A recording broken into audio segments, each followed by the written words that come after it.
যেখানে দাঁড়িয়ে আছেন সকলে প্রভুরা হরিধ্বনি এবং মায়েরা উলুধ্বনি জোরে নিতাই গৌর সীতানাথ প্রেমানন্দে হরি হরি বল।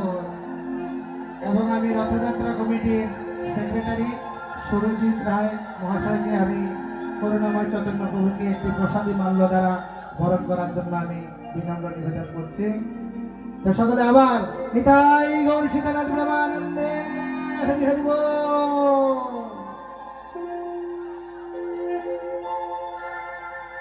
আর আমি কোকরাঝাড় ইস্কন কোকরাঝাড়ের পক্ষ থেকে প্রভুকে আমি বিনম্রভাবে আন্তরিক প্রীতি শুভেচ্ছা এবং ধন্যবাদ জ্ঞাপন করছি যে প্রভুর এত মূল্যবান সময়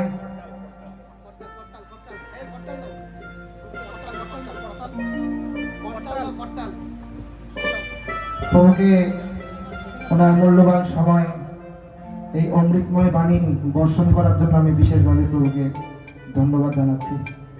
হরে কৃষ্ণ। এখন আমরা প্রভুর সেই মুখ থেকে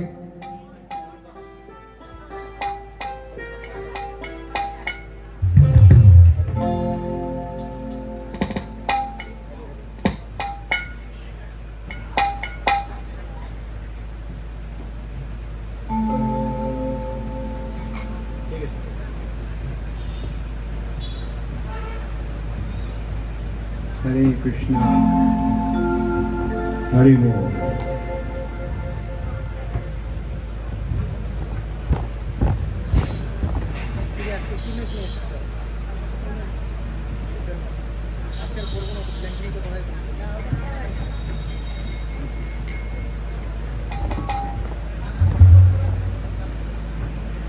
जय श्री श्री जगन्नाथ बलदेव सुभद्रा महाराज की जय।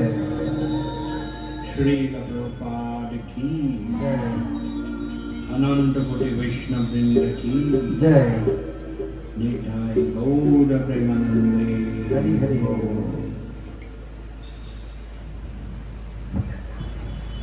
जय राधा माधव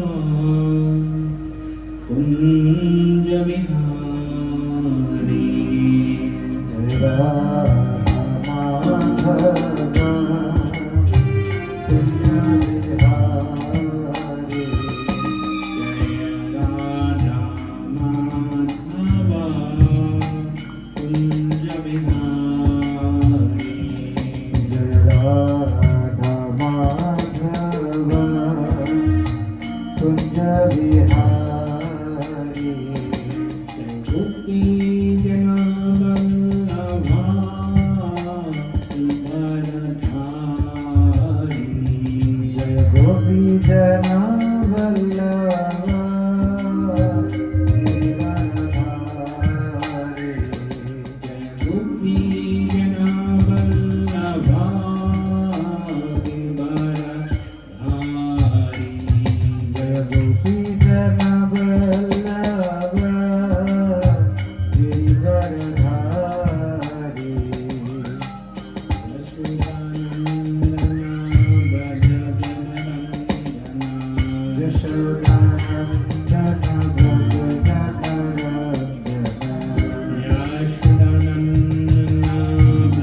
जनरंजना।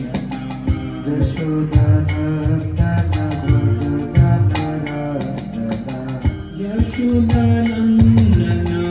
व्रज जनरंजना।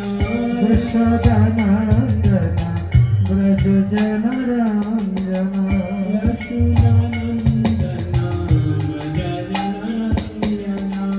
यशोदानंदन व्रज जनरंजना। यमुना तीरा वनचारी। यमुना तीरा वनचारी।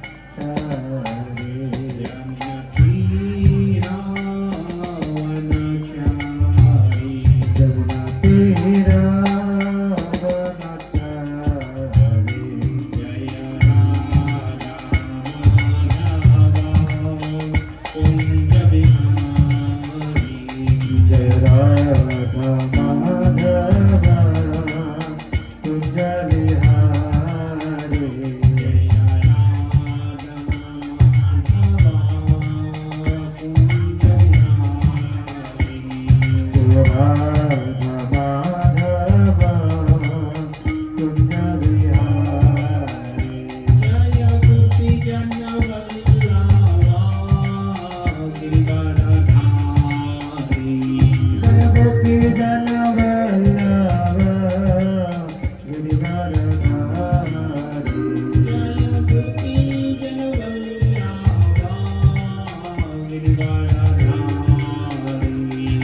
गोपी जन वल्लभ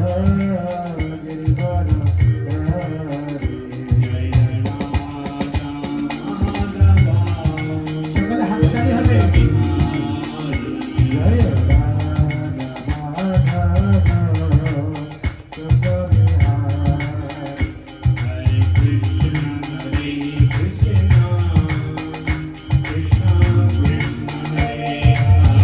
हरि बोल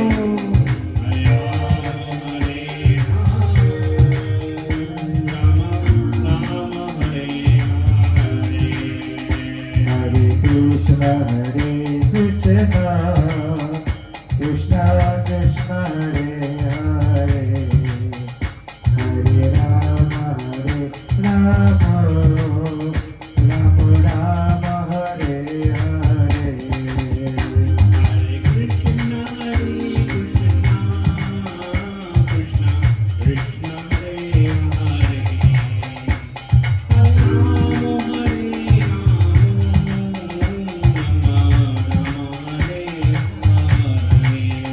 Hare Krishna, Hare Krishna, Krishna Krishna Hare Hare, Hare Rama, Hare Rama, Rama Rama Hare Hare.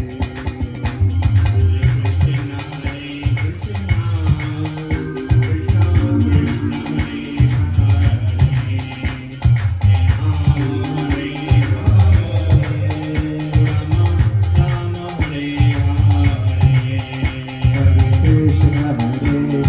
Krishna, Krishna Krishna Hare Hare, Hare Rama, Hare Rama, Rama Rama Hare Hare. Nitai Gauranga Jaya Nitai Gauranga,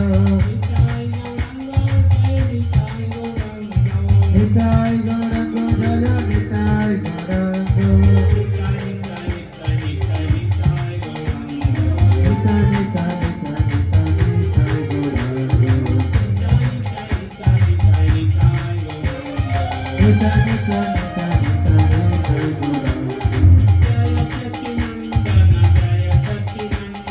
Jaya Satchinandana, Jaya Satchinandana, Jaya Satchinandana,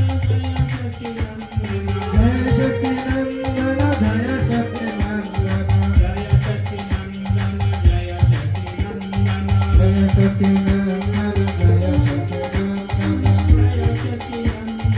Jaya Satchinandana, Jaya Satchinandana, Jaya Satchinandana, Jaya Satchinandana Gaurahari,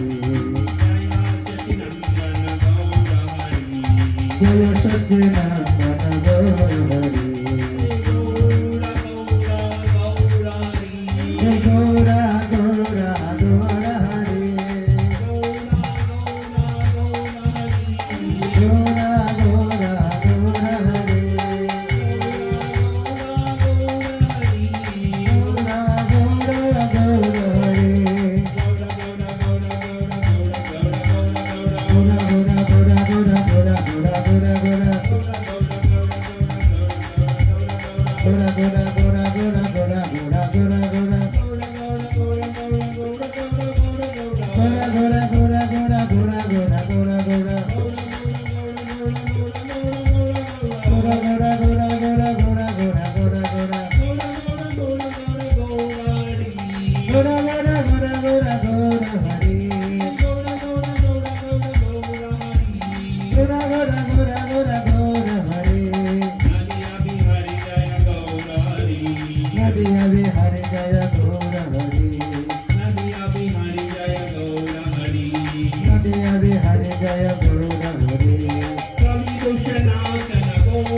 Hari परिदुषनाशन गौर हरि गौरा गौरा गौर हरि गौरा गौरा गौरा हरि गौरा गौरा गौर हरि गौरा गौरा गौरा हरि पतित पावन गौर हरि पतित पावन गौर हरि पतित पावन गौर हरि पतित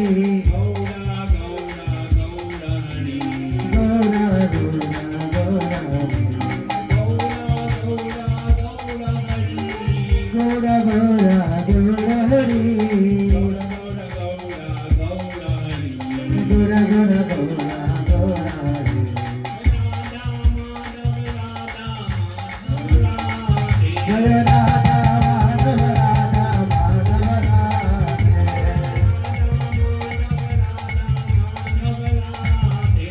राधा माधव राधा माधव राधे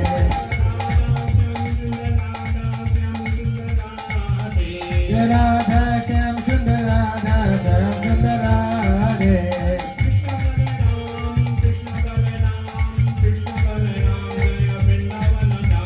कृष्ण बलराम जय कृष्ण बलराम कृष्ण बलराम जय वृंदावन धाम जय गौरनिताय गौरनिताय गौरनिताय जय गौरनिताय जय बाबा की जय जय प्रभुपाद प्रभुपाद प्रभुपाद प्रभुपाद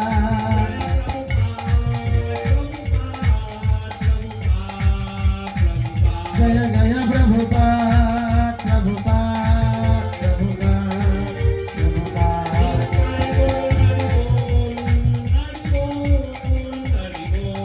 नित्य गुर हरि बोल हरि बोल हरि बोल हरि बोल श्री जगन्नाथ बलदेव सुभद्रा महारानी की जय श्री प्रभुपाद की जय अनंत कोटि वैष्णव वृंद की जय निताय गौर प्रेमानंदे हरि हरि बोल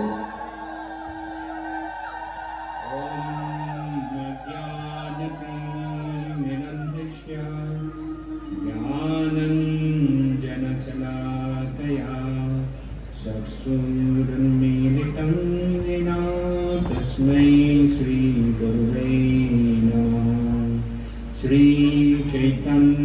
श्रीचैतन्यमनोभीष्टं स्थापितं दीनभूतले स्वयं रूपकनामयं ददाति साकदान्तिकम् वन्देऽहं श्रीगुरु श्रीयुतापदकमलं श्रीगुरुं वैष्णवंश श्रीरूपं सावजातं सहगणरघुनाथं तं तं सजीवं साद्वैतं सावधूतं परिजनसहितं कृष्णा चैतन्यदेवं श्रीराधाकृष्णपदा सहगणवृता श्रीविशाखान्वितं स हे कृष्णा करुणा सिन्धु दीनबन्धु जगत्पते गोपेश गोपिकान्त राधाकान्त नमस्तुते तप्त काञ्चन गौराङ्गी राधे वृन्दावनेश्वरी वृषभानुसुते देवी प्रणमामि हरिते नीलाचलनिवासाय नित्याय परमात्मने बलभद्रसुभद्राभ्यं जगन्नाथाय ते नमः नमो महाबलाय कृष्णा प्रेमप्रदायते कृष्णाय कृष्णा चैतन्य नमने गौरकृष्णे नमः वंशाकल्पतरुः कृपा सिंधु देव च त्वदीतानं पावनेभ्यो वैष्णवेभ्यो नमो नमः। जय श्री कृष्ण चैतन्य प्रभु नित्यानंद श्री अद्वैत गदाधर श्रीवासादि गौर भक्तवृंद। हरे कृष्णा कृष्णा कृष्णा हरे हरे, हरे राम राम राम हरे हरे। हरे कृष्णा कृष्णा कृष्णा हरे हरे, हरे राम राम राम हरे हरे। हरे कृष्णा कृष्णा कृष्णा हरे हरे, हरे राम राम राम हरे हरे। नमो विष्णुपदाय कृष्णपृष्ठाय भूतले श्रीमते जयपतये नमो आचार्यपदाय आचार्यपदाय गौरपदाय नमो विष्णुपदाय कृष्णपृष्ठाय भूतले श्रीमते भक्तिवेदांत स्वामी नमस्ते सरस्वती गौरवाणी प्रचारिणे निर्विशेष शून्यवादी प्रसाद प्रदेशकारिणे मुखंकरोति वाचालं वंदे जगत्पाटमं वन्दे श्रीगुरुदेवं परमानन्दमाधवं श्रीचैतन्यईश्वरं। हरि ओम तत्सत्।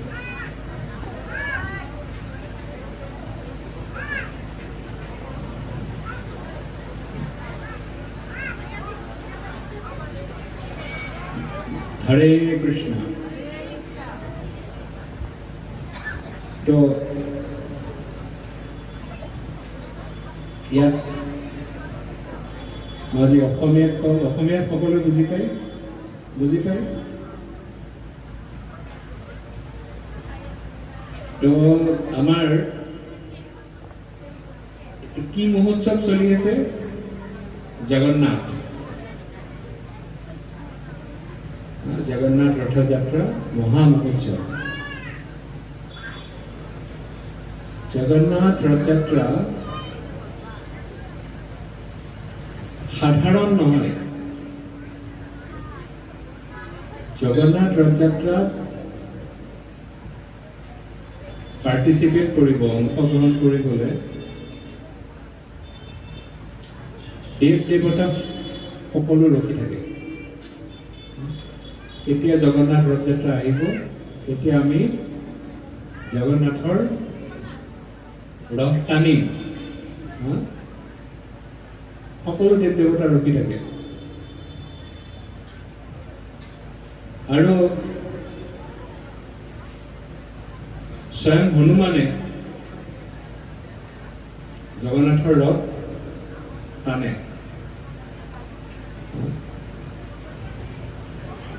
এই ৰথৰ বিষয়ে আমি গম পাওঁ, ইয়াত ৰথযাত্ৰা হৈ আছে, প্ৰত্যেক বছৰ হৈ আছে। গোটেই পৃথিৱীত কিমান ৰথযাত্ৰা হয়? গোটেই পৃথিৱীত প্ৰায় প্ৰতি বছৰত ইস্কনে ৪,০০০ ৰথ কৰে। কিমান ৰথ? ৪,০০০ ৰথ।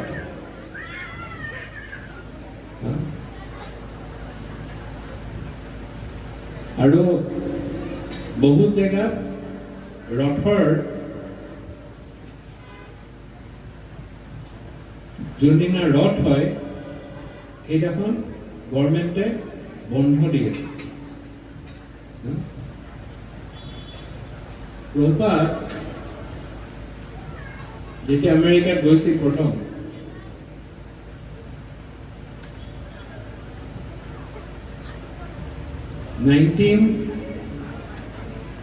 '66 আগষ্টত ইস্কন ৰেজিষ্ট্ৰেশ্যন হৈছে, প্ৰতিষ্ঠা হৈছে। 1967 প্ৰভুপাদে ভাবিছে প্ৰথম নিউয়ৰ্কত কৰিব,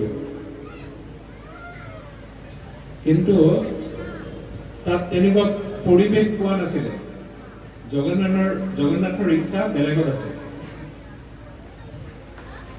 তেতিয়া প্ৰভুপাদৰ সেই সময়ৰ দুগৰাকী ডিচাইপল আছিলে শিষ্য আছিলে শ্যামসুন্দৰ প্ৰভু আৰু মালতী মাতাজী পত্নী শ্যামসুন্দৰ প্ৰভুৰ পত্নী তেওঁলোকে সান ফ্ৰান্সিস্কোত আছিল সান ফ্ৰান্সিস্কোত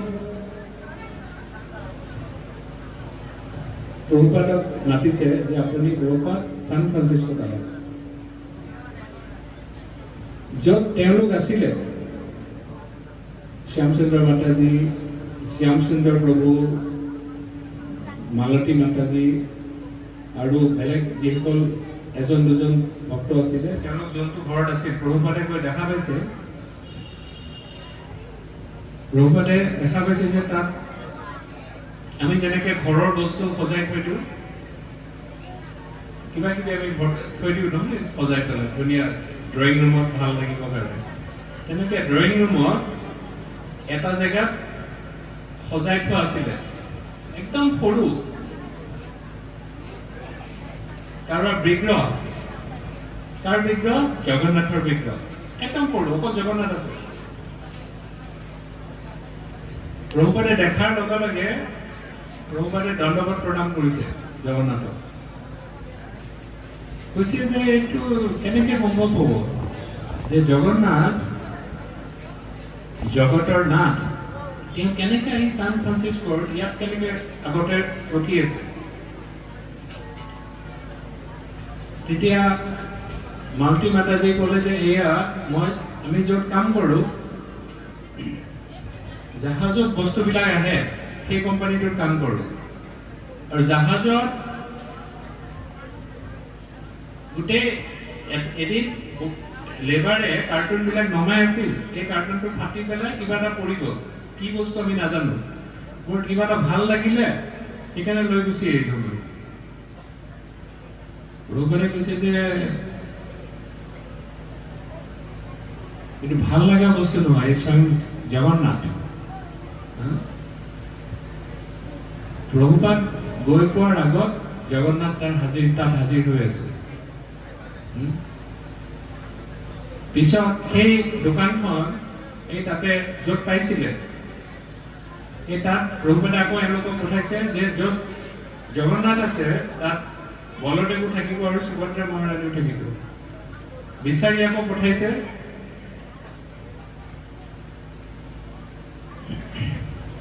সঁচাকে বলদেৱ আৰু সুভদ্ৰা মহাৰাণীকো পালে আৰু প্ৰভুপাদে তেতিয়াই সিদ্ধান্ত লৈছিল যে গোটেই ইস্কনৰ প্ৰথম ৰথ মই সান ফ্ৰান্সিস্কোত কৰিম আৰু সান ফ্ৰান্সিস্কোত যেতিয়া কৰিছে 1967 এইটো এটা বহুত ডাঙৰ ছাকচেছ হৈছে গোটেই মিডিয়াৰ পৰা আৰম্ভ কৰি হাজাৰ হাজাৰ মানুহে জইন কৰিছে ৰথযাত্ৰা প্ৰথম ৰথযাত্ৰা প্ৰভুপাদে তেতিয়া কৈছে যে মইতো জলদূতত আহিলো আপোনালোকে জানে প্ৰভুপাদ কেনেকে গৈছিল 1965 জাহাজত গৈছিল কি জাহাজ মানুহ যোৱা জাহাজ নহয় য'ত বস্তু লৈ যায় কাৰ্গো 70 বছৰ বয়স হৈছে কাৰ্গোত নিবলে বহুত কষ্ট কৰি পেলাই গৈছিল প্ৰভুপাদ যাৰ জাহাজ কোম্পানীৰ মালিকে একদম পাৰ্মিশ্যন দিয়া নাছিল কৈছিল যে আপুনি আপোনাৰ আধা ৰাস্তাত সাগৰৰ মাজেৰে যাওঁতে আপোনাৰ দেহ ত্যাগ কৰিব লাগিব কিন্তু প্ৰভুপাদে ইমান কষ্ট কৰি গৈছে কিন্তু প্ৰভুপাদে কৈছে মইতো ভালে মই কাৰ্গো জাহাজত আহিলো কিন্তু জগন্নাথৰ ইমান কৃপা যে জগন্নাথে কাৰ্টুনৰ ভিতৰত কাৰ্গোত আহিছে কাৰ্টুনত আহিছে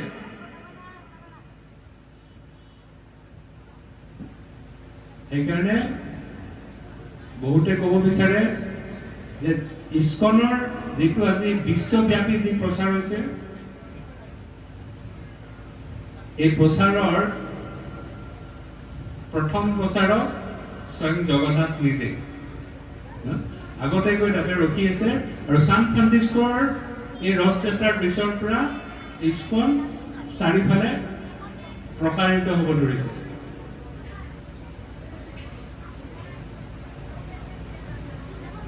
হৰি বল, হৰে কৃষ্ণ।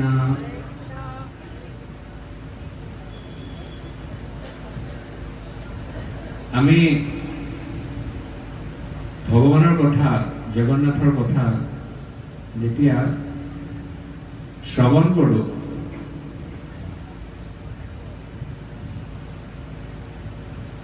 আমি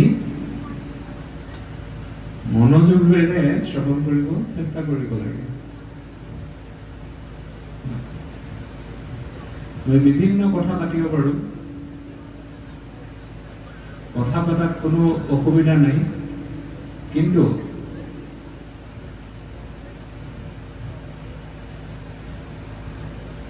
প্ৰভুপাদে এটা উদাহৰণ দিছিল যে এতিয়া গোটেই চাৰিওফালে পানী আছে, বৰষুণ, তাত কি থাকে? চব ভেকুলী থাকে।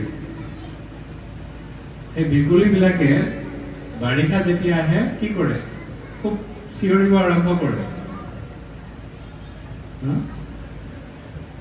এই ভেকুলীটোৱে ভাবে যে মই খুব সুন্দৰকে গান গাই আছো, ধুনীয়া কথা মই কৈ আছো।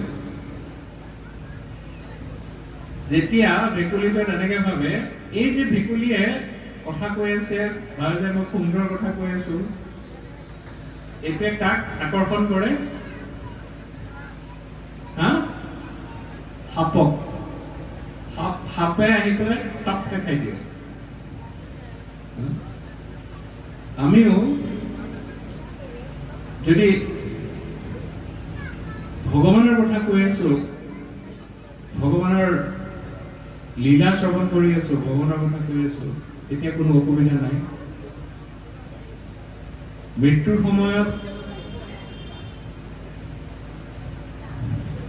স্বয়ং মৃত্যু কাল আহি পেলাই ৰখি থাকিব,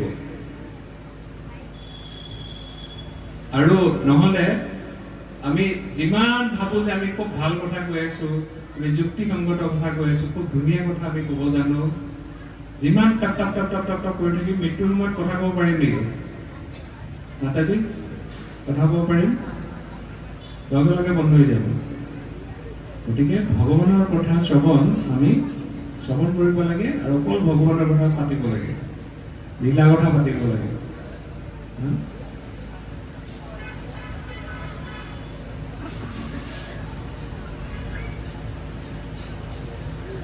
ভগৱানৰ হৰিনাম আৰু হৰি কথা মৃত্যুৱে লৈ যাব নোৱাৰে। মৃত্যুটোতো আহি পেলাই ৰখিব লগা হৈ যায়। এজন বহুত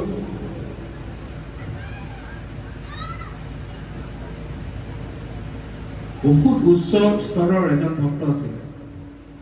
ভাল, বহুত সাধন ভোজন কৰে, তপস্যা কৰে। গোবৰ্ধনৰ গোবিন্দ কুণ্ডত তেওঁৰ জুপুৰিটো আছিলে, গোবিন্দ কুণ্ডৰ ওচৰত। তেওঁ কি কৰে? জুপুৰিৰ পৰা ওলাই এডাল ডাঙৰ গছ এজোপা আছে, গছ এজোপাৰ ওচৰত তেওঁ বহি পেলাই গছৰ তলত বহি সদায় হৰিনাম লৈ থাকে, হৰিনামে লৈ থাকে অকল। এদিন তেওঁ দেখা পাইছে যে খুব ওখ এজন ব্যক্তি আহিছে তেওঁৰ তাত। আহি পেলাই তেওঁক প্ৰণাম কৰি ওচৰত ৰৈ আছে, ৰৈ পেলাই প্ৰণাম কৰিছে, প্ৰণাম কৰি তেওঁক পৰিক্ৰমা কৰিছে। এই বৈষ্ণৱজনৰ পৰিক্ৰমা কৰিছে, পৰিক্ৰমা কৰি কৈছে যে তেওঁতো পুৰা ভাৱত আছে। পিছত তেওঁক সুধিছে যে তুমি কোন? কৈছে যে মহাৰাজ, আপোনাৰ মৃত্যুৰ সময় হৈ গৈছে, মই নিবুন আহিছো আপোনাক। আপুনি এই জবটো হৰিনাম বন্ধ কৰক হৰিনাম কৰি থাকিলে মই নোৱাৰো তেতিয়া মহাৰাজে কৈছে যে তুমি মোক লৈ যোৱা বা মোক ৰাখা এইটো তোমাৰ কথা মোৰ কথা হৈছে মই হৰিনাম কৰি গৈ থাকিম হৰে কৃষ্ণ কৃষ্ণ কৃষ্ণ হৰে হৰে হৰে ৰাম ৰাম ৰাম হৰে হৰে তো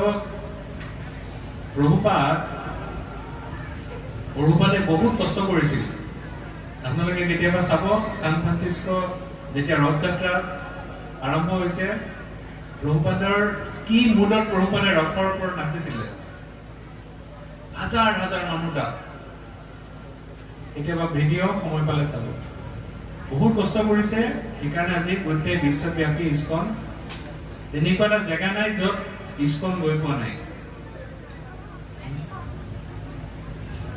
এতিয়া জগন্নাথৰ এতিয়া যে আমি জগন্নাথৰ ভজনা কৰি আছো জগন্নাথ আছে আগতে নাছিলে নেকি জগন্নাথ আগতে আছিল নে নাছিল আছিল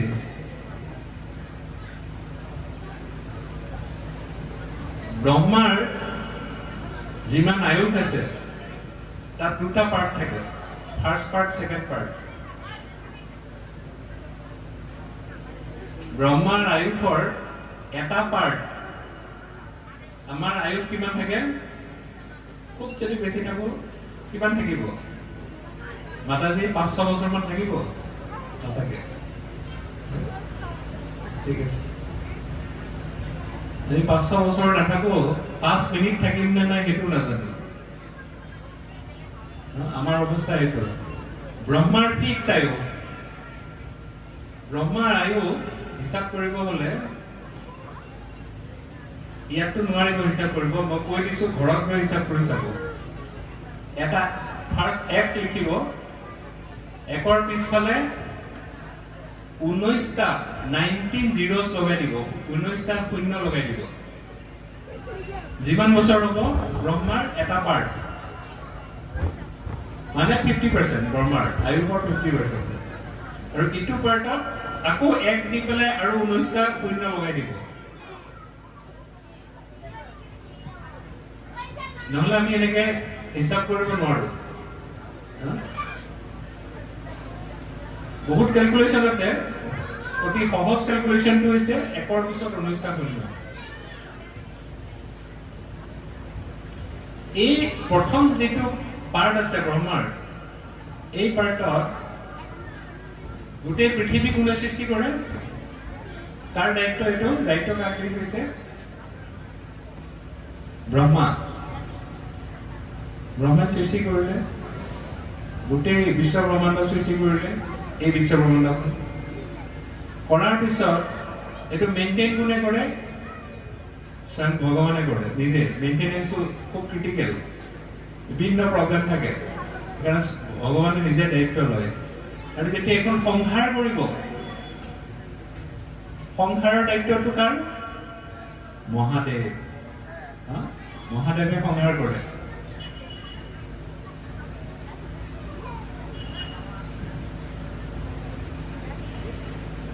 প্ৰথম যেতিয়া ব্ৰহ্মাই সৃষ্টি কৰিলে তাৰ পিছত মেইনটেনেন্সৰ কাৰণে এই প্ৰথম যেটো পাৰকটো থাকে এই পাৰ্টটো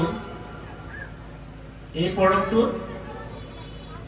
স্বয়ং ভগৱান নীলমাধৱ ৰূপে এই আমাৰ ভূলোকত থাকে নীলমাধৱ যেতিয়া ব্ৰহ্মাৰ প্ৰথম পাৰকটো শেষ হ'ব হৈ গৈছে 50 বছৰ হৈ গৈছে 50% হৈ গৈছে তেতিয়া নীলমাধৱ ইয়াৰ পৰা ডাইৰেক্ট বৈকুণ্ঠত গুচি যায় ইয়াত অপ্ৰকট হৈ যায়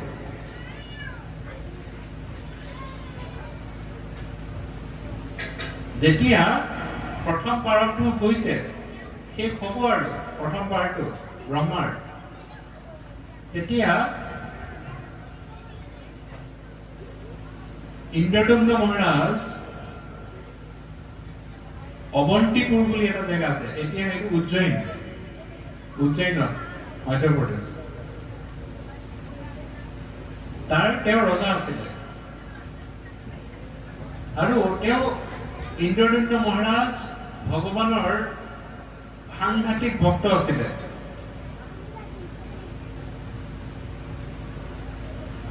ইন্দ্ৰদুম্ন মহাৰাজ সদায় ভগৱানক কৈ থাকে মই তোমাৰ দৰ্শন কেতিয়া পাম কিন্তু তেওঁ ইমান ডাঙৰ ভাল ভক্ত শুদ্ধ ভক্ত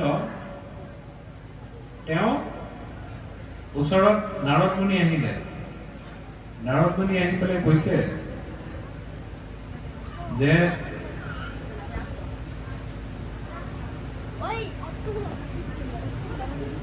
এই ধৰাধামত বৈকুণ্ঠ ইয়াত বৈকুণ্ঠ আমাৰ ইয়াত এটা জেগাত আমাৰ বৈকুণ্ঠ ক্ষেত্ৰ আছে পৃথিৱীত ইন্দ্ৰদুম্ন মহাৰাজে বৈকুণ্ঠ ক্ষেত্ৰ আছে কৈছে বৈকুণ্ঠ ক্ষেত্ৰ আছে আৰু তাৰ প্ৰিচাইডিং ডেইটি প্ৰিচাইডিং বিগ্ৰহ হৈছে ভগৱান স্বয়ং নিজেই নীলমাধৱ ৰূপে আছে তাত নাৰদ মুনি ইনফৰমেশ্যন দিছে যেতিয়া ইনফৰমেশ্যন নাৰদ মুনিয়ে দিলে তেতিয়া ইন্দ্ৰদুম্ন মহাৰাজ তেওঁ কৈছে যে মই যিকোনো প্ৰকাৰে নীলমাধৱৰ দৰ্শন লাভ কৰিব লাগে তেতিয়া নাৰদ মুনিক কৈছে যে এই নাৰদ আপুনি মোক কোনফালে যাব লাগিব মইতো চিনি নাপাওঁ মোক বুজাই দিয়ক এতিয়া নাৰদ মুনিয়ে ধুনীয়াকে সব বুজাই দিছিলে এনেকুৱা এনেকুৱা জেগা আছে তাত মহানদী আছে মহানদী পাৰ কৰিলে এই খুব বৈকুণ্ঠ আপোনালোকে পাব এতিয়া বিদ্যাপতি আছিলে সকলোতকে জ্ঞানী ইন্দ্ৰদুম্ন মহাৰাজৰ লগত আছিলে আৰু খুব বিশ্বস্ত আছিলে বিশ্বাসযোগ্য আছিলে সেইকাৰণে ইন্দ্ৰদুম্ন মহাৰাজে বিশ্ববসু বিদ্যাপতিক ক'লে যে তুমি গৈ পেলাই আগতে গোটেই চাই আহা সঁচাকে আছে নে নাই যদি আছে তাৰপিছত আমি যাম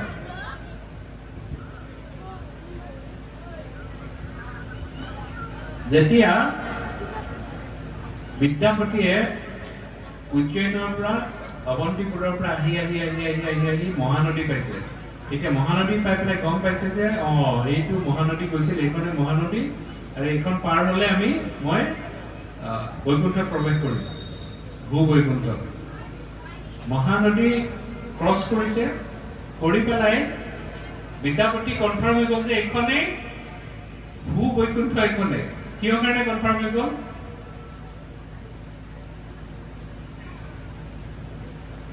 আমি য'তে নাযাওঁ এনেকুৱা কৰবাত দেখা পাওঁ নেকি যে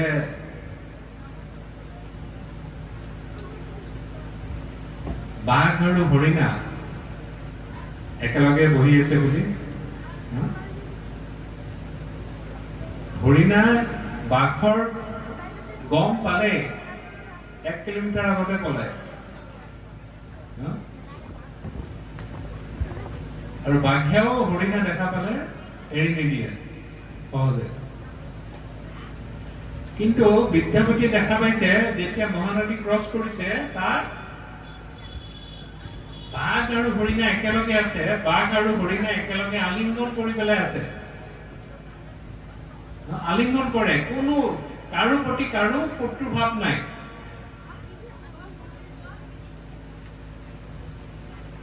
এতিয়া বিদ্যাপতি গম পাইছে যে যিটো আৰু হৰিণাৰ এইটো কুণ্ঠাবোধ নাই যে বাঘে মোক খাই দিব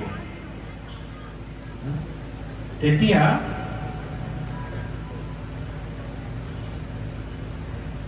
বিদ্যাপতি কনফাৰ্ম হৈছে যে এইখন বৈকুণ্ঠ য'ত কুণ্ঠা নাই আৰু সেইখনে হৈছে আজিৰ শ্ৰীক্ষেত্ৰ পুৰী ধাম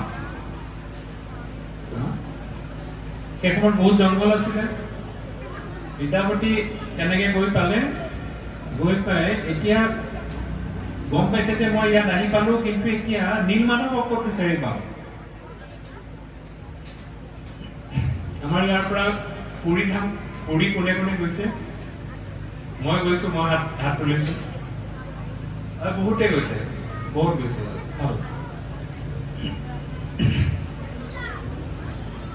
নীলমাধৱক কেনেকে দেখা পাম এতিয়া? তেতিয়া তেওঁ জংঘলৰ মাজে মাজে গৈ আছে, গৈ পেলাই সৰু এটা জুপুৰি পাইছে।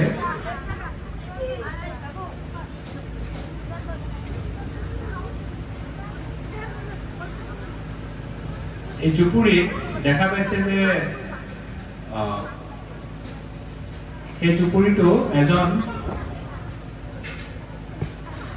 চবৰ জাতিৰ ট্ৰাইবেল, গোটেই সেই এৰিয়াটোৰ ৰজা, ট্ৰাইবেলৰ তেওঁৰ ৰজা আছিল বিশ্ববসু আৰু তেওঁৰ কন্যা ললিতা তাতে থাকে। তেওঁ গৈ পেলাই দেখা পাইছে যে তেওঁ ৰজা আৰু তেওঁ চব জানে, গোটেই সেই এৰিয়াৰ চব ক'ত কি আছে কি নাই চব জানে। তাৰপিছত তেওঁ এটা কথা মন কৰিছে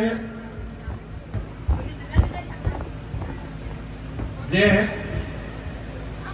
এই বিশ্ববসু কন্যা ললিতাই দিনত বিভিন্ন জেগাৰ পৰা ফুল, ধুনীয়া ধুনীয়া ফুল, সুগন্ধিত ফুলবিলাক লৈ আহে। আৰু যেতিয়া সন্ধিয়া হয় তেতিয়া সেই ফুল চব লৈ পেলাই মনে মনে বিশ্ববসু জংঘলৰ ভিতৰত যায়। একদম ৰাতিপুৱা আহে জংঘলৰ পৰা। ভাবিছে ক'ত যায়? পিছত এটা অনুমান কৰিছে যে নিশ্চয় যিহেতু ফুল আনে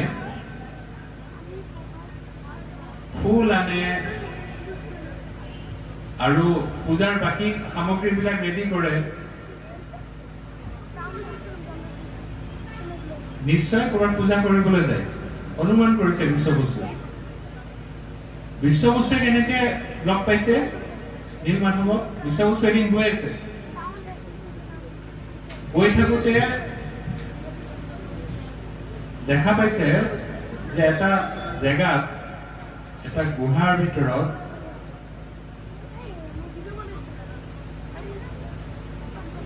একদম উজ্জ্বল গোটেই জ্যোতি ওলাই আছে এই বিগ্ৰহৰ পৰা।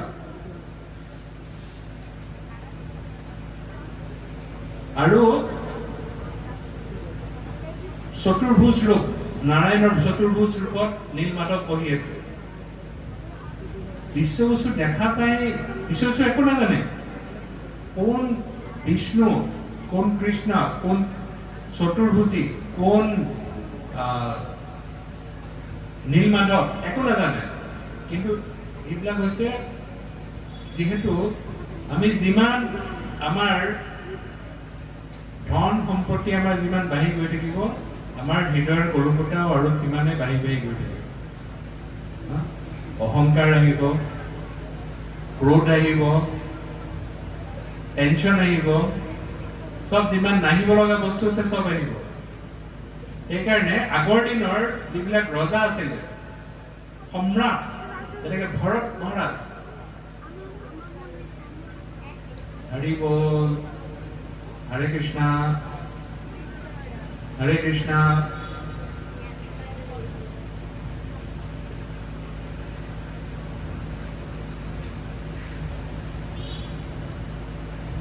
আগৰ দিনৰ যিমান মহাৰাজ আছিলে, সম্ৰাট আছিলে, তেওঁলোকে কি কৰে, খুব ভালকে, যেনেকে ভৰত মহাৰাজ, তেওঁ গোটেই সমস্ত ৰাজ্য, তেওঁ ইমান ডাঙৰ ৰাজ্য তেওঁ ত্যাগ কৰিলে, ত্যাগ কৰি জংঘলৰ মাজত গৈ তেওঁ ভগৱানৰ সেৱা, ভগৱানৰ ধ্যানত, ভগৱানৰ তপস্যাত তেওঁ নিজকে বিলীন কৰি দিছিল। তেনেকুৱা বহুত মহাৰাজ আছে।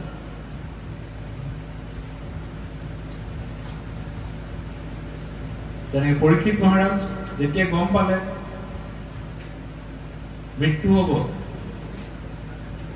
তেতিয়া ক'ত গ'ল? তেওঁ কাৰ ওচৰত গৈছে যেতিয়া গম পালে মোৰ 7 দিনৰ পিছত মোৰ মৃত্যু আছে, তেতিয়া তেওঁ গংগা তীৰত গৈ পেলাই সুখদেৱ গোস্বামীৰ পৰা ভাগৱত শ্ৰৱণ কৰিলে।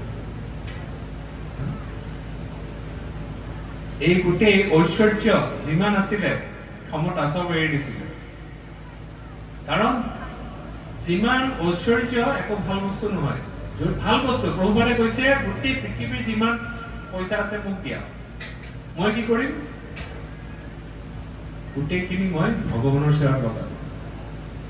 সেই হিচাপে ভাব, যদি আমি ভগৱানৰ সেৱাত যদি আমাৰ সম্পদ লগাব নোৱাৰো, ঐশ্বৰ্য লগাব নোৱাৰো, তেন্তে আমাক গোটেই কি কৰি দিব? আমাৰ মলিন হৃদয় কৰি দিব। এই বিশ্ববাসু একদম সাধাৰণ ট্ৰাইবেল, একো বুজি নাপায়, নাজানে একো। ভগৱানে তেওঁৰ হাতত ধৰা দিছে নীলমাধৱ প্ৰভুৱে। আৰু তেওঁ কেনেকে আৰাধনা কৰিব লাগিব, তেওঁ নীলমাধৱক সুধিছে প্ৰথমতে যে তুমি মোক আৰাধনা কৰিব কৈছা সদায়, কিন্তু মইতো একো নাজানো, মোৰ কোনো জ্ঞান নাই, মোৰ শাস্ত্ৰ জ্ঞান নাই, একো জ্ঞান নাই, একোৱে নাজানো মই। পিছে তুমি একো জানিব নালাগে, তোমাৰ যি ইচ্ছা সেইটোৱে কৰিবা।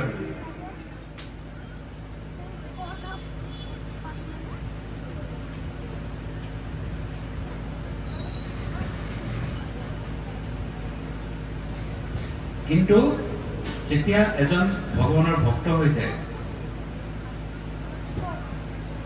তেতিয়া তেওঁৰ গাত যিমান ভাল গুণ আছে, এই গোটেই গুণ জ্ঞান সমস্ত কি হৈ যায়? তেওঁৰ গাত হৃদয়ত প্ৰকাশ পায়। তেওঁকো জানিব নালাগে।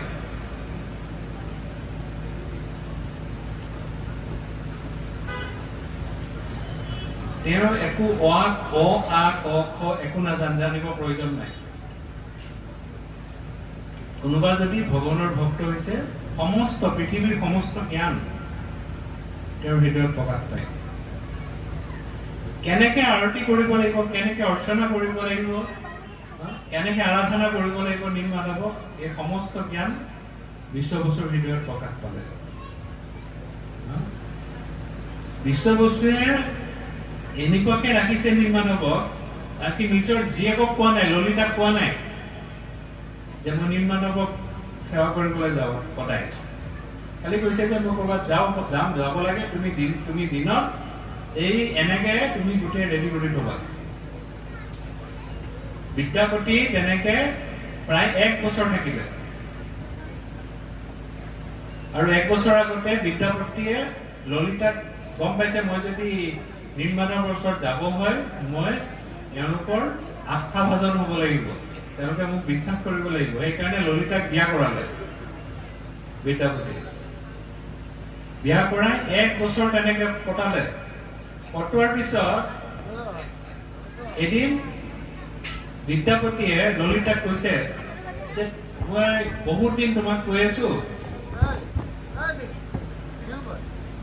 এই বিশ্ববসু ক'ত যায়, তোমাৰ দেউতা ক'ত যায়, মোক খুব যাবলৈ ইচ্ছা আছে, চাবলৈ ইচ্ছা আছে, কিন্তু তোমালোকে নিনিয়া। আৰু এতিয়া আজিৰ পৰা যদি তোমালোকে নিনিয়া মোক, ললিতাই কৈছে মই নিজেই নাজানো ক'ত যায়, কোনফালে যায়, কি কৰিব যায়, কোন আছে তাত, মই নিজে নাজানো, মোকো কোৱা নাই। কৈছে তোমাক কোৱা নাই, ঠিক আছে, কিন্তু মোক দেখাব লাগিব। আৰু যদি নেদেখায় তেন্তে মই আজিৰ পৰা ভোগ হৰতাল কৰি দিছে, যে আজিৰ পৰা একো নলওঁ, একো প্ৰসাদেই নলওঁ। তেতিয়াতো হাহাকাৰ হৈ গ'ল। এতিয়া যেতিয়া হাজবেণ্ডে প্ৰসাদ নল'ব, পত্নীয়ে আৰু নলয়, পত্নীও বাদ দিলে, এওঁ বাদ দিলে, প্ৰসাদ খোৱা একদম টোটেলি বন্ধ।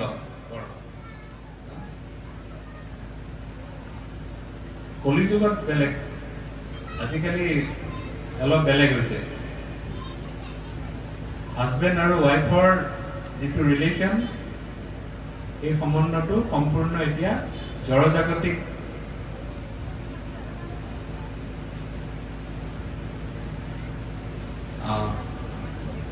জড়জাগতিকভাৱে এতিয়া স্থাপিত হ'বলৈ গৈ আছে, কোনো মূল্য নাই। আজি হাজবেণ্ডৰটো বেলেগ কথা, নিজৰ মাক দেউতাকৰ লগত সম্পৰ্ক চব শেষ হৈ গৈছে। আজি এটা নিউজ পঢ়িছো ৰাতিপুৱা বঙাইগাঁৱৰ পৰা ইয়াত আহি থাকোঁতে, AI টেকনলজি দি জীয়েকে সুধিছে মই কেনেকে মোৰ মা দেউতা আৰু মোৰ চিষ্টাৰ মানে ভণ্টি মই কেনেকে মই মাৰিব পাৰোঁ আৰু কেনেকে মই ধৰা নপৰিম। আৰু সেইমতে AI যি ধৰণে ডিক্টেশ্যন দিছে, যি ধৰণে কৈছে, সেইমতে তেওঁ মাক দেউতাক আৰু নিজৰ ভণ্টিক মাৰিলে, কাৰোবাক ভাল পায়। এই পৰ্যায়লৈ সমাজ নামি গৈছে। এনেকুৱা সমাজত আমাক আজি এটা বাচ্চাই যেনেকে গীতা শ্লোক গাইছে, আমাৰ ভাৰতীয় সংস্কৃতি, ভাৰতীয় সভ্যতাৰ এইটো প্ৰধান সম্পদ। যদি কাৰোবাৰ জীৱন গীতা আৰু ভাগৱতৰ মাধ্যমত গঢ় লৈ উঠে, তেন্তে তেওঁ কোনো কাৰণত এই যিটো জড় কলুকতাত তেওঁক এফেক্ট কৰিব নোৱাৰে। এই বাচ্চাটো সৰুৰ পৰা এই ধৰণে ঘৰত পৰিৱেশ পাইছে, মাক দেউতাকে পৰিৱেশ দিছে, এই ধৰণে গঢ় লৈ উঠিব।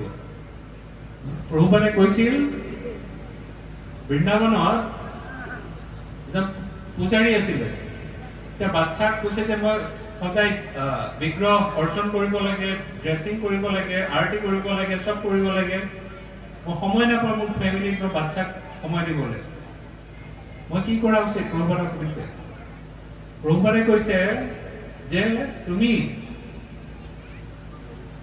যদি বিগ্ৰহৰ, তুমি যদি বাচ্চা, এইবিলাক সাধাৰণ বাচ্চা নহয়, এইবিলাক হৈছে বৈকুণ্ঠ চিলড্ৰেন। প্ৰভুপাদে কৈছে এইবিলাক বৈকুণ্ঠ চিলড্ৰেন, বৈকুণ্ঠৰ বাচ্চা। এওঁলোকক যদি তুমি সময় নিদিয়া, তুমি যদি কেয়াৰ নকৰা, টেক কেয়াৰ নকৰা, তেন্তে তোমাৰ বিগ্ৰহে, এই ভগৱানে তোমাৰ সেৱা গ্ৰহণ নকৰা, তুমি সেইটো কৰাৰ দৰকাৰ নাই। আমি বাচ্চাৰ পৰা আমি এনেধৰণে গঢ় দিব লাগে। কিন্তু এতিয়া যি এই ভোগ পাতি আৰু বস্তু পাতি সভ্যতাৰ মাজত পৰি আমাৰ চব শেষ হৈ গৈছে। কিমান চেঞ্জ হৈ গৈছে। আগতে আমি জানো ৰাতি কোনবিলাক ওলায়, ৰাতি আগতে কোনবিলাক ওলাইছিলে, চবে চোৰ ডকাইত, এইবিলাক ৰাতি, এইবিলাক তামসিক সময়কে সময়টো চোৰ ডকাইত হয়, চোৰ ডকাইত আহে, তেওঁলোক আহে ৰাতি, ফেঁচা ওলায়, বাদুলি ওলায়, এইবিলাক ওলায়। আৰু মানুহে কি কৰে, আমি সকলোৱে ৰাতি শুই থাকো, সঁচাটো মিছা।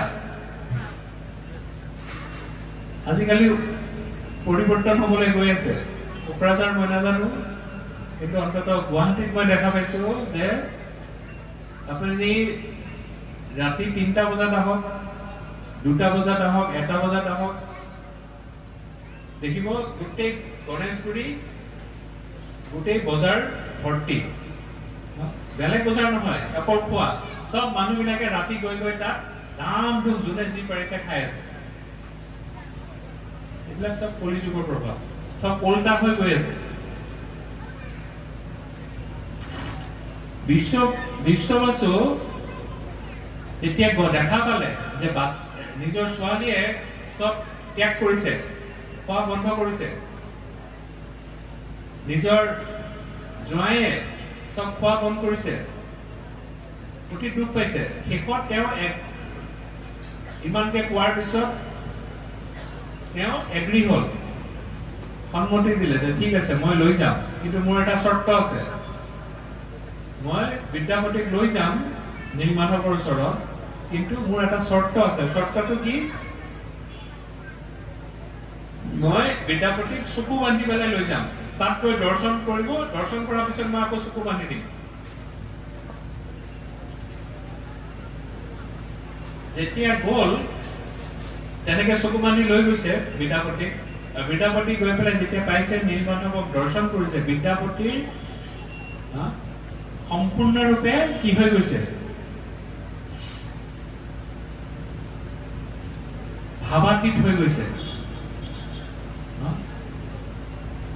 সম্পূৰ্ণৰূপে তেওঁ অশ্ৰুধাৰা বৈ আহিছে আৰু দেখা পাইছে যে তাত যেতিয়া বিশ্ববসুৱে আৰতি কৰে তাত জংঘলৰ যিমান জীৱ জন্তু পশু পক্ষী যিমান আছে সব আহি কাৰ আৰতি কৰিব গৈছে নীলমাধৱৰ আৰতি কৰি আছে যিমান পশু পক্ষী আছে একেলগে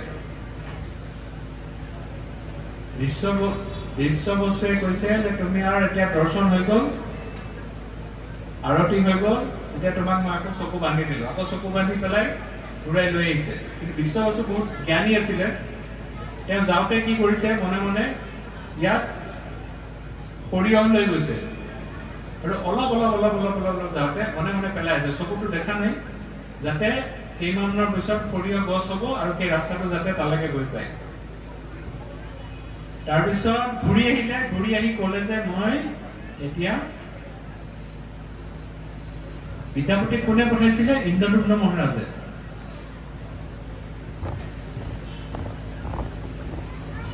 ক'লে যে মই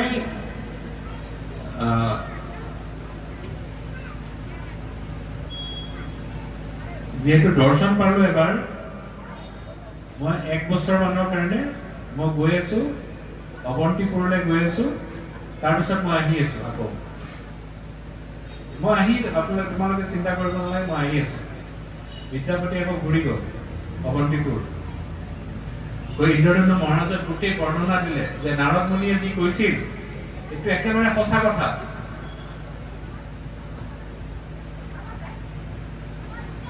একেবাৰে সঁচা এইটো ইন্দ্ৰদুম্ন মহাৰাজ একদম মানে বিভোৰ হৈ গৈছে যে যেনে তেনে মই নীলমাধৱৰ দৰ্শন পাব লাগে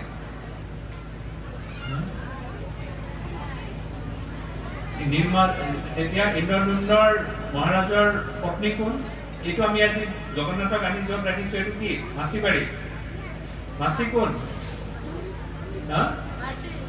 কোন গুণ্ডিচা ইন্দ্ৰদুম্ন মহাৰাজৰ পত্নী গুণ্ডিচা মহাৰাণী কৈছে যে ময়ো যাম তোমাৰ লগত যিমান মিনিষ্টাৰ আছিলে মন্ত্ৰী আছিলে সকলোৱে কৈছে আমিও যাম গোটেই অৱন্তিপুৰৰ যিমান বাসিন্দা আছিল সব একেলগে আহিছে যে আমি সকলোৱে নীলমাধৱক দৰ্শন কৰিম ক'ত আহিছে পুৰী ধামলৈ আহিছে কিন্তু আহি পেলাই বহুত লাখ ভক্ত একেলগে আহিছে আহি মহানদী ক্ৰছ কৰিব লাগে মহানদী ক্ৰছ কৰোঁতে আকৌ 1 বছৰ গ'ল সকলো গৈ পাৰ হ'লে তেনেকে গৈ পালে তাৰপিছত বিদ্যাপতিয়ে গৈ দেখা পাইছে যে য'ত সৰিয়হবিলাক দি গৈছিলে এইবিলাক সৰিয়হবিলাক চব ফুলিব আৰম্ভ কৰিছে সেইমতে গৈ য'ত নীলমাধৱ আছিলে তাত লৈ গ'ল ৰজাক গৈ পেলাই দেখা পাইছে তাত নীলমাধৱ অন্তৰ্ধান হৈ গ'ল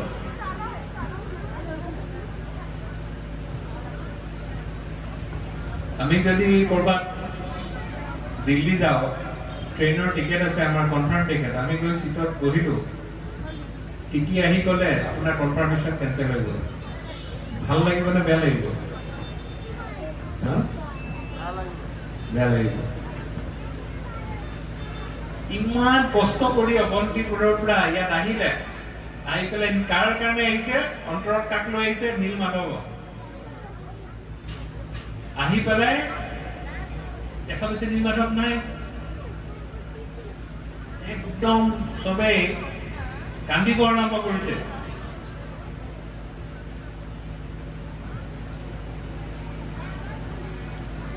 তেতিয়া ভগৱানে নাৰদ মুনিও আহিছিল। তেতিয়া নীল মাধৱে আকাশবাণী কৰিছে যে মোৰ সময় হৈ গ'ল, মই ইয়াৰ পৰা মই ক'ত গ'লো, বৈকুণ্ঠ গ'লোগৈ। কিন্তু তোমালোকে বেলেগ ৰূপত মোক দেখা পাবা।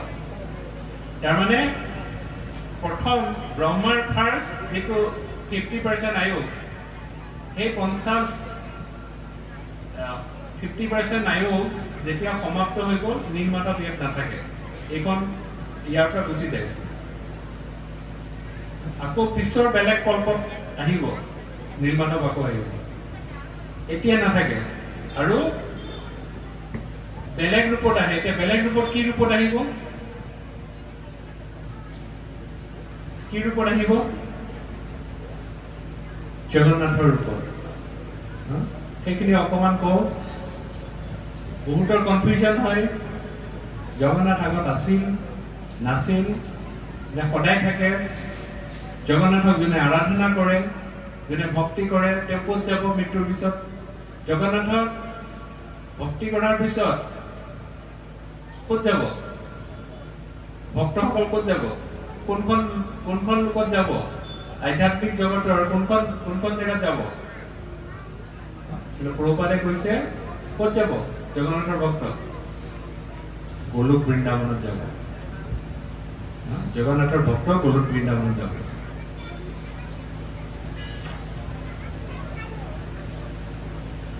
যেতিয়া এনেকুৱাকে আকাশবাণী হ'ল, নাৰদ মুনিয়েও কৈছে যে তুমি চিন্তা কৰিব নালাগে, ভগৱান বেলেগ ৰূপত প্ৰকট হ'ব, আবিৰ্ভাৱ ল'ব নিজে। এতিয়া ক'ত ল'ব? তেওঁলোক আহি সেই সময়ত আৰু এটা আকাশবাণী হ'ল, ভগৱানে কৈছে যে মই সাগৰৰ পাৰত ৰখি থকা, তাত মোক কাঠ হিচাপে তোমালোকে দেখা পাবা, মই কাঠৰ কুণ্ডা হিচাপে মই আহি আছো, আৰু সেয়া আনি মোক বিগ্ৰহ প্ৰতিষ্ঠা কৰিবা। সকলো গ'ল, ইন্দ্ৰদুম্ন মহাৰাজ, গুণ্ডিচা যিমান আছিল চব গ'ল, তাত নাৰদ মুনিও গ'ল। এই কাঠ আহিছে হয় সাগৰত, কিন্তু সেই কাঠক দাঙিবলৈ ইন্দ্ৰদুম্ন মহাৰাজৰ যিমান হাতী আছে, যিমান সৈন্য আছে, সকলোকে লগাই দিছে, কাঠক লৰাব পৰা নাই। আৰু লাগি গ'ল সমস্যা, যিমান চেষ্টা কৰিলে চব বিফল। ইন্দ্ৰদুম্ন মহাৰাজে কান্দিব আৰম্ভ কৰিছে, কি হব এতিয়া? এতিয়া নাৰদ মুনিক আকৌ সুধিছে যে এতিয়া আমি কি কৰিম, কি কৰা উচিত? কৈছে তোমালোকে চব ঠিকে আছে, ভগৱান নিজে আহিলে, কিন্তু তোমালোকে ইয়াৰ এই জেগাৰ ভগৱানৰ পৰম ভক্ত, তেওঁ অহা নাই কাৰণে ভগৱান নিজে ইয়াত প্ৰকট হ'ব খোজা নাই। তেনেকুৱা কোন আছে ইয়াত? কোন আছে? বিশ্ববসু। বিশ্ববসু তেতিয়া বিদ্যাপতিয়ে কৈছে, বিশ্ববসুটো মই ঘৰ চিনি পাওঁ, মই গৈ মাতি আনো, মই মাতি আনিব পাৰিম। ইন্দ্ৰদুম্ন মহাৰাজ লগত গৈছে, এতিয়া বিশ্ববসু ঘৰত গৈছে, দেখিছে এটা ঘৰত যদি 100 বছৰ কোনো নাথাকে, ভিতৰত গোটেই জংঘল হৈ গ'ল। এই বিশ্ববসুৰ ঘৰটো তেনেকুৱা হৈ গ'ল, গম পাই তাত কোনো নাই। ক'ত বিচাৰিব? চাৰিওফালে চিঞৰিছে, বিশ্ববসু বিশ্ববসু, মই আহিছো। বিদ্যাপতি ললিতাক মাতিছে, কন্যাক মাতিছে, ললিতা মই আহিছো, বিশ্ববসু। বিদ্যাপতি চিঞৰি আছে জংঘলত চাৰিওফালে, কিন্তু নাই, ক'তো নাই।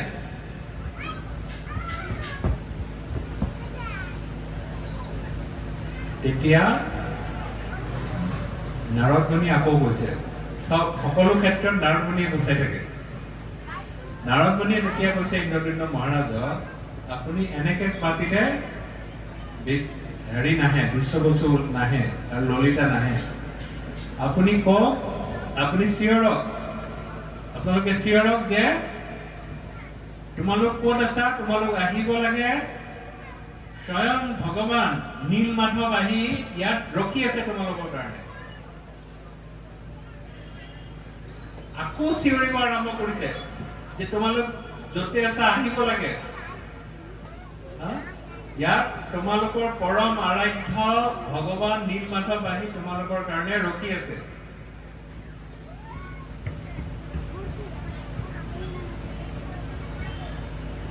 যেতিয়া তেনেকে চিঞৰিছে, তেতিয়া সকলোৰে সন্মুখত দেখা পাইছে যে মাত্ৰ বেলেগ হলেতো হাৰ্ট এটেক কৰিব। যদি দুটা, এতিয়া আমি ইয়াত জগন্নাথ কথা কৰি আছো, ইয়াৰ মাজত যদি দুটা নৰ কংকাল আহি উপস্থিত হয়, আপোনালোক ইয়াতে থাকিব নে ইয়াৰ পৰা পলাব? নৰ কংকাল একো নাই, অকল হাৰ্ডি কেইডাল আছে।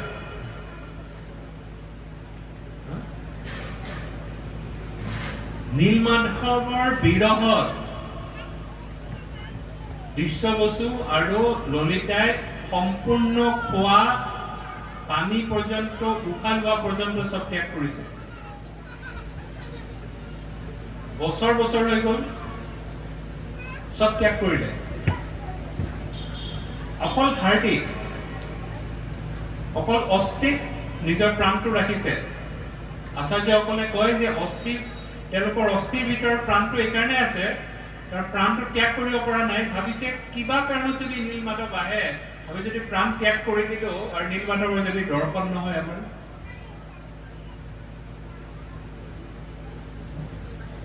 এনেকুৱা শুদ্ধ ভক্ত তেওঁলোক। তেওঁলোকে দৌৰি আহিছে, ক'ত আছে নীলমাধৱ? এতিয়া কৈছে নীলমাধৱ সাগৰত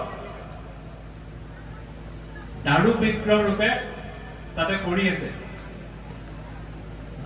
তোমালোক তাতে যোৱা, তোমালোকৰ কাৰণে অপেক্ষা কৰি আছে। আৰু যিমান ইন্দ্ৰদ্যুম্ন মহাৰাজৰ পৰা আৰম্ভ কৰি যিমান আছিলে, সকলোৱে তাত দাৰু ব্ৰহ্ম হিচাপে দেখা পাইছে যে কাঠৰ কুণ্ডা তাত পৰি আছে। কিন্তু বিশ্ববসু আৰু ললিতাই এই তাৰ মাজত কাক দেখা পাইছে? নীলমাধৱক দেখা পাইছে। আৰু বিশ্ববসুৱে সেই দাৰু ব্ৰহ্মক সাৱটি ধৰি নীলমাধৱ বুলি কৈ তেওঁ দেহ ত্যাগ কৰিলে। ললিতা আছে এনেকুৱা। আৰু তাৰপিছত যিটো ইমান হাজাৰ হাতীয়ে দাঙিব পৰা নাছিলে, লাহেকে টানি আনিছে, গোটেই দাৰু ব্ৰহ্ম গুচি আহিছে। গুচিটো আহিলে এতিয়া কোনে বনাব বিগ্ৰহ? কোনে বনাব বিগ্ৰহ? বনাবলে ওচৰৰ সেই জেগাৰ আৰু ওচৰৰ যিমান আছিলে, যিমান কাঠৰ মিস্ত্ৰী আছিলে, সকলোকে মাতিলে। যিমান তাত চেষ্টা কৰে মাৰিবলে, তেওঁলোকৰ যিমান বটালি যি য'ত আছিল চব ভাঙি যায়, নোৱাৰে, কাটিব নোৱাৰে, চব ফেইল। আকৌ এটা টেনচন হ'ল, কেনেকে সম্ভৱ হ'ব এতিয়া বিগ্ৰহ কোনে বনাব? চব ফেইল। তেতিয়া সেই সময়ত এজন একদম বুঢ়া ব্ৰাহ্মণ এজন দেখিছে যে তেওঁ আহিছে, আহি পেলাই কৈছে যে এই বিগ্ৰহ মই বনাই দিম, মই জানো, মই ভালকে বনাই দিম। কৈছে চব ফেইল হ'ল, তুমি কেনেকে বনাবা? ইন্দ্ৰদ্যুম্ন মহাৰাজে কৈছে মোৰ খালি এটা চৰ্ত আছে, মই বনাই দিম, বিশ্বাস ৰাখা, মই বনাই দিম, খালি মই ৰুমৰ ভিতৰত যেতিয়া বনাই থাকিম, মোক 21 দিন দৰ্জা খুলিব নোৱাৰিবা। 21 দিনৰ দিনা, তাৰপিছত মই 21 দিনৰ দিনা মোৰ বনোৱা শেষ হ'ব। ইন্দ্ৰদ্যুম্ন মহাৰাজে কৈছে ঠিক আছে, কোনো অসুবিধা নাই। তেওঁ ভৰাই দিলে ৰুমত, প্ৰত্যেক দিনাকৈ কাণখন ৰাখি গুণ্ডিচামা আৰু ইন্দ্ৰধনু মহাৰাজে শুনে তাত কাম চলি আছে নে নাই, টুক টুক টুক টুক টুক টুক চলি আছে। কোনোবাই কাম কৰিলে এইটো গম পাওঁ, চলি আছে। তাহাঁতে বিগ্ৰহ বনাই আছে এই বৃদ্ধজনে, বৃদ্ধ ব্ৰাহ্মণে। তেনেকে গৈ আছে গৈ আছে গৈ আছে, এদিন 10 দিন পাৰ হৈ গ'ল, 11 দিন পাৰ হৈ গ'ল, গুণ্ডিচামাই ভিতৰত একো শব্দ নাপায়। ইন্দ্ৰধনু মহাৰাজক কৈছে যে মহাৰাজ নিশ্চয় বৃদ্ধৰ ভিতৰত মৃত্যু হ'ল, কোনো শব্দ নাই। কৈছে যে মই খুলিব নোৱাৰো, তেওঁ কথা দিয়া আছে 21 দিনলৈকে, মই খুলিব নোৱাৰো। হেৰিয়ে নামানে, গুণ্ডিচামাই নামানে, কৈছে নাই তুমি খুলিবই লাগিব, নহ'লে আমাৰ এই বৃদ্ধৰ যদি মৃত্যু হৈছে ভিতৰত, সেই তাৰ পাপটো আমাৰ গাত লাগিব। ইমান জোৰ দিয়াৰ কাৰণে 12 দিনৰ দিনা খুলি দিলে ইন্দ্ৰধনু মহাৰাজে দৰ্জা। খুলি পেলাই কি দিছে দেখিছে, ভৰি নাই, হাত নাই, মুখ নাই, একো নাই। তেনেকে এই বৃদ্ধজনৰ ভিতৰত নাই। তাৰ ভিতৰত কোন আছে? জগন্নাথ বলদেৱ সুভদ্ৰা মহাৰাণী কি জয়। জগন্নাথৰ বিগ্ৰহ, জগন্নাথ বুলি নাজানে, কাক বনালে, কি বিগ্ৰহ বনালে, আৰু কনফিউজন হৈছে। তেতিয়া নাৰদ মুনি আহিলে আকৌ ইন্দ্ৰধনু মহাৰাজৰ ওচৰত, ক'লে এই বিগ্ৰহ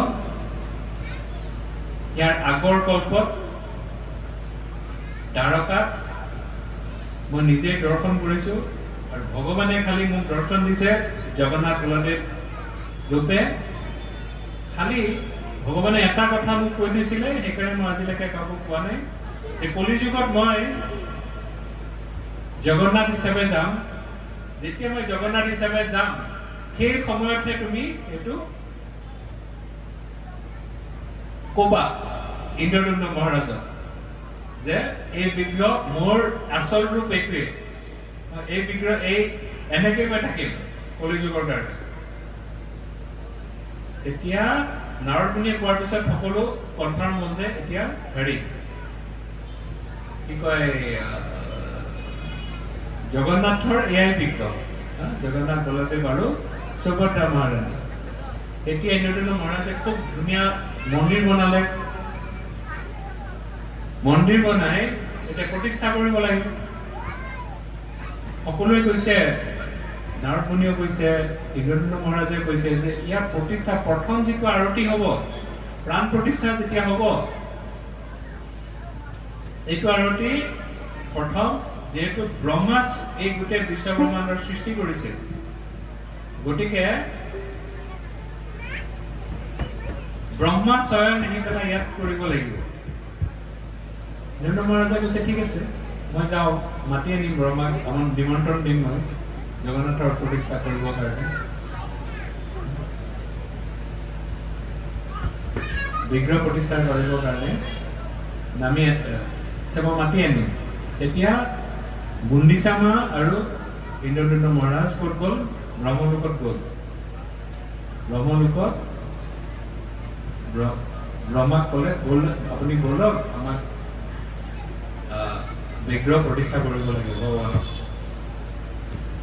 ব্ৰহ্মলোকৰ পৰা যেতিয়া ঘূৰি আহিছে, আমাৰ ইয়াত পৃথিৱীৰ লোকত বহুত হাজাৰ বছৰ পাৰ হৈ গ'ল। যেতিয়া ঘূৰি আহিছে পুৰী ক্ষেত্ৰত, ইয়াত ৰজা বেলেগ,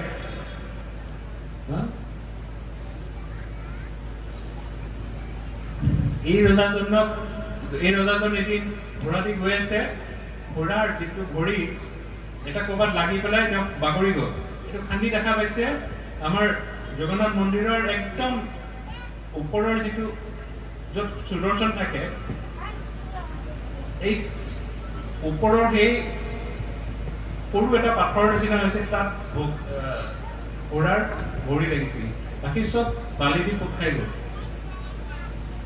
আৰু ইন্দ্ৰধনু মহাৰাজ আহি পেলাই কৈছে যে এই মন্দিৰটো পিছত খান্দিলে, দেখিছে এটা মন্দিৰ, ইন্দ্ৰধনু মহাৰাজে কৈছে এইটো মই বনাইছিলো।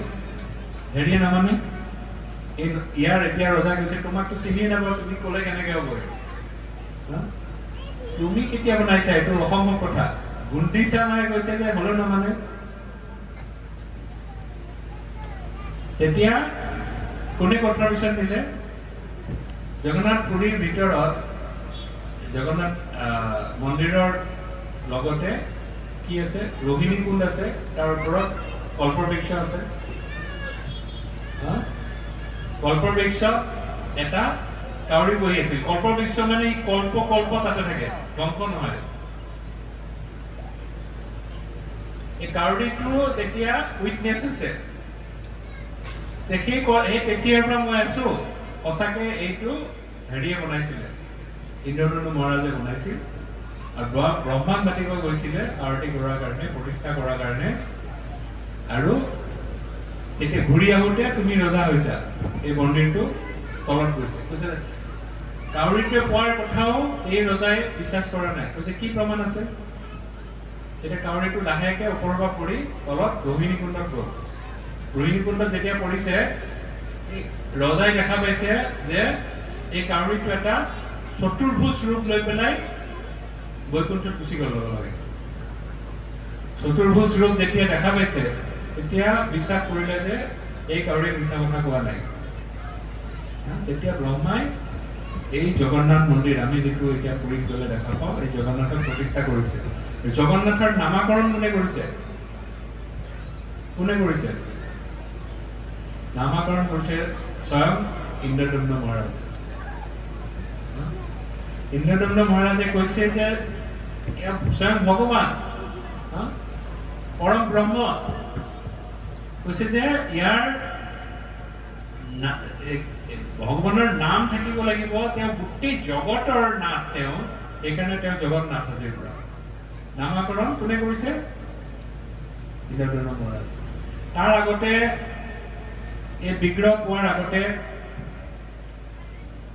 নাৰদ মুনিৰ নিৰ্দেশত তেওঁ বহুত ডাঙৰ যজ্ঞ কৰিছিল ইন্দ্ৰদম্ন কুণ্ড বুলি এটা আছে বহুত যজ্ঞ কৰিছিল য'ৰ পৰা এই যজ্ঞৰ ফলত নৃসিংহদেৱ প্ৰকট হৈছিলে প্ৰথম তাৰ পিছতহে জগন্নাথৰ আবিৰ্ভাৱ হৈছিল এতিয়াও সেই গুণ্ডিচা মন্দিৰৰ ওচৰৰ নৃসিংহদেৱ এতিয়াও আছে এফালে শান্ত নৃসিংহদেৱ এফালে উগ্ৰ নৃসিংহদেৱ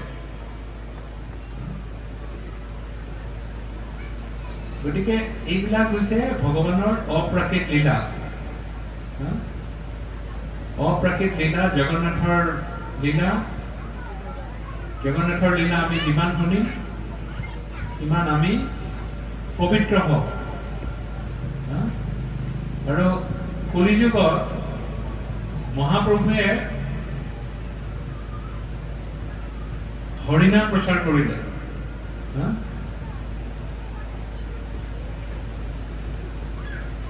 হৰে নাম হৰে নামৈব কেৱলম কলো নাস্তেব গতিৰন্যথা কলিযুগত হৰিনামক বাদ দি কোনো ৰাস্তা নাই কিন্তু এই হৰিনাম লৈ থাকোতে এই হৰিনামত ৰুচি নাই আমাৰ হৰিনামৰ ৰুচি অতি কম যোনে হৰিনাম কৰে তেওঁলোকে জানিব হৰিনাম লৈছে কেতিয়াবা অলপ টোপনি আহি যাব পাৰে অন্য মনস্ক হৈ থাকিব পাৰে বেলেগ চিন্তা কৰি থাকিব পাৰে তেনেকুৱা হয় সেইকাৰণে জগন্নাথে কি কৰিলে জগন্নাথে কৈছে কোনোবাই যদি হৰিনাম ললে খুব ভাল যদি নলয়ও তেন্তে অকল মোৰ মহাপ্ৰসাদ দি মই চবকে বৈকুণ্ঠলৈ লৈ গুচি যাম সেইকাৰণে জগন্নাথত যোনে গৈ মহাপ্ৰসাদ লৈছে তেওঁৰ নৰকত কোনো দিন নাযায় তেওঁ যিমানে পাপী নহওক যমৰাজৰ দৰ্শন নাপায় আৰু যমৰাজৰ দৰ্শনৰ পৰা তেওঁৰ মুক্ত হৈ গ'ল।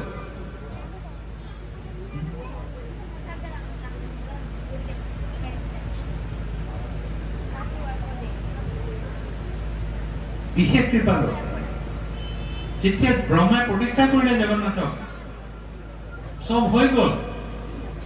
এতিয়া জগন্নাথে ইন্দ্ৰদম্ন মহাৰাজক সুধিছে যে তোমাৰ প্ৰতি তুমি ইমান কষ্ট কৰিলা মোৰ কাৰণে, সব ৰাজ্য সুখ সম্পত্তি সব এৰি পেলাই মোৰ কাৰণে মোৰ মন্দিৰ বনাবলৈ মোক পাবলৈ তুমি ইমান কষ্ট কৰিলা, গোটেই জীৱন দিলা, তুমি মোৰ পৰা কিবা বৰ বিচৰা, কি লাগে তোমাক, মই কি দিব পাৰো, মোৰ পৰা কি বিচাৰা তুমি? আমাক যদি জগন্নাথে তেনেকে সোধে প্ৰভু কি বিচাৰিব?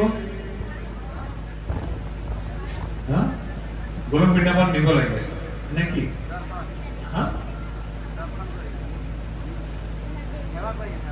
সেৱা কৰিম। আচ্ছা, সেৱা কৰিম, সেৱা কৰিম। মাতাজী কি বিচাৰিব? জগন্নাথে যদি আপোনাক এই ক'লে যে মই তোমাৰ প্ৰতি বহুত সন্তুষ্ট, তোমাক কি লাগে কোৱা, মই দিম, এতিয়াই দিম, কি বিচাৰিব আপুনি?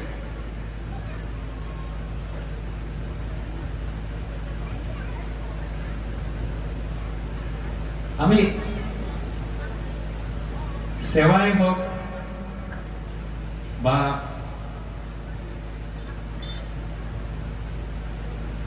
জড়জাগতিক ভাৱেতো বহুত কিবা কিবি লিষ্ট দি দিব, ডাঙৰ লিষ্ট।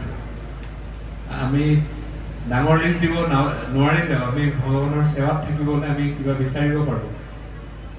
ইন্দ্ৰদম্ন মহাৰাজক যেতিয়া সুধিছে জগন্নাথে যে মই সাংঘাতিক সন্তুষ্ট, তুমি কি বিচাৰা? ইন্দ্ৰদম্ন মহাৰাজে কৈছে, ভাই মোক একো নালাগে, তুমি আহি পেলাই ইয়াত সকলোকে উদ্ধাৰ কৰিব, তুমি ইয়াত প্ৰতিষ্ঠিত হৈছা, কলিযুগৰ এই পতিত জীৱবিলাকক উদ্ধাৰ কৰিবলৈ তুমি ইয়াত আহিছা, মোক আৰু তুমি একো দিব নালাগে। নাই তুমি ল'ব লাগিব, কিবা নহয় কিবা ল'ব লাগিব। জগন্নাথে জোৰ কৰিছে। শেষত তেওঁ কৈছে, যদি তুমি কিবা দিব বিচাৰিছা, লগত গুণিচামা আছে, ব্ৰহ্মা আছে, সকলো আছে। জগন্নাথক কৈছে তুমি যদি মোক কিবা দিব বিচাৰিছা তেন্তে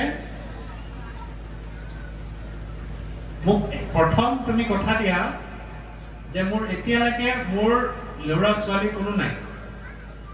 তুমি কথা দিয়া যাতে মই মোৰ ভৱিষ্যতেও ল'ৰা ছোৱালী নহয়। গুণ্ডিচামা ভাবিছে কি বিচাৰিলে, ইন্দ্ৰদম্ন মহাৰাজে কি বিচাৰিছে? তাৰ বাচ্চা নহয়, বাচ্চা লাগে বুলি ভগৱানৰ ওচৰত বিচাৰে। এওঁ কৈছে যে মোৰ এতিয়ালৈকে নাই, ভৱিষ্যতেও যাতে নহয়।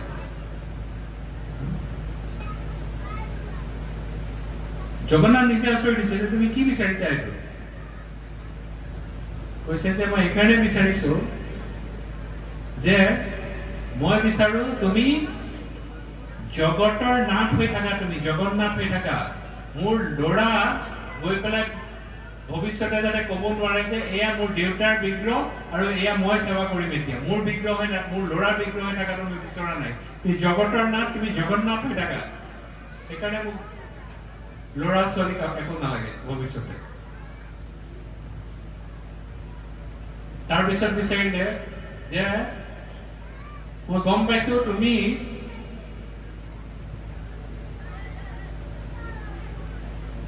খাবলৈ বিশেষ ভাল পোৱা, মোক তুমি কৃপা কৰা যাতে তোমাক ইমান মই ভোগ খুৱাব পাৰো, ভোগ দিব পাৰো, যাতে তোমাৰ হাতখন টিকিয়ে থাকে সদায়, মুচিবলৈও সময় নাই। জগন্নাথক আমি কি কৰো সেইকাৰণে ৰথ যাত্ৰা হওক, এনেও হওক, অকল পুৰীত যদি দেখা পাব যে অকল কৈ আছে দি আছে ভোক দি আছে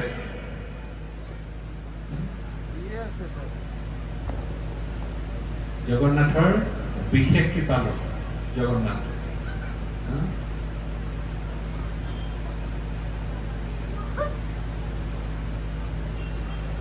স্বয়ং নিজে বাহিৰত ওলাই আহে, যিসকল প্ৰতিটো জীৱ আছে মোক উদ্ধাৰ কৰিব লাগে, সেইকাৰণে ৰাস্তাত নিজে ওলাই আহে। এনেকুৱা কোন আছে যোনে জগন্নাথক ৰথত গৈ থকা দেখা পায়, ৰথৰ ওপৰত জগন্নাথক দৰ্শন কৰে। তেওঁ যিমানে পাপী নহওক, তেওঁ মৃত্যুৰ পিছত বৈকুণ্ঠ ধামলৈ যায়। ইমান কৃপালু।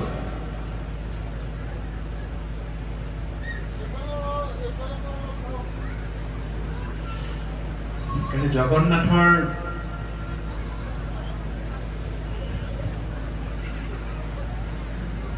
অন্তত জগন্নাথ পুৰীত আমি যাব লাগে আৰু জগন্নাথৰ দৰ্শন কৰিব লাগে, মহাপ্ৰসাদ পাব লাগে। জগন্নাথ হৈছে অতি জাগ্ৰত বিগ্ৰহ।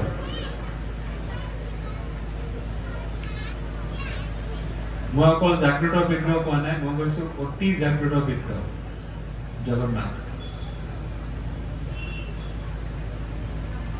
যাৰ হৃদয়ত জগন্নাথৰ কাৰণে অকণমানো বিৰহ বেদনা আছে, সঁচাকে জগন্নাথক ভাল পায়, জগন্নাথে তেওঁৰ পিছ নেৰে কেতিয়াও। আজি জগন্নাথৰ আবিৰ্ভাৱৰ বিষয়ে কলো, 10টা বাজিলে প্ৰসাদৰ সময় হৈছে। জগন্নাথৰ লীলাৰ কথা যদি কওঁ, জগন্নাথৰ লীলা এই ইন্দ্ৰদণ্ড মহাৰাজৰ সেই সময়ৰ পৰা চলি আছে, আজিও চলি আছে, ভৱিষ্যতেও চলি থাকিব। আমি